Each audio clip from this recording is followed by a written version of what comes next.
پشاور میں خواجہ سرا نے ساتھی کی مدد سے ٹیکسی ڈرائیور کو قتل کر دیا۔ قتل کے بعد لاش جلا دی گئی۔ پولیس نے مقدمہ درج کر لیا ہے۔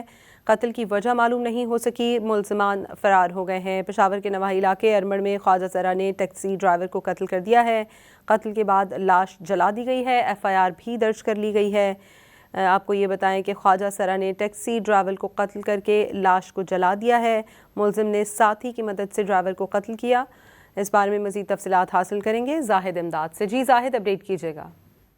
جی بالکل، یہ پشاور کا نواحی علاقہ ارمڑ ہے جہاں پر یہ واقعہ پیش آیا ہے، جہاں خواجہ سرا نے ایک ٹیکسی ڈرائیور کو قتل کیا ہے۔ تاہم اب تک جو پولیس کی ابتدائی تفتیش ہے اس کے مطابق جو ٹیکسی ہے خواجہ سرا نے وہ ثوابی سے ہائر کیا تھا اور پشاور کی طرف آئے تھے۔ تاہم جو ارمڑ کا علاقہ ہے نواحی، وہاں پر یہ واقعہ پیش آیا اور ڈرائیور کو قتل کیا گیا۔ اس حوالے سے پولیس جو ہے وہ مختلف حوالے سے تفتیش کر رہی ہے کہ جو وجہ ہے وہ کیا ہے۔ اس کے ساتھ ساتھ جو ڈیڈ باڈی ہے اس کو جلائی گئی ہے۔ تاہم اس وقت جو ملزمان ہیں نامزد FIR میں تو وہ فرار ہے، جس کے لیے پولیس کی تلاش جاری ہے۔ جی بہت شکریہ زاہد امداد آپ کا۔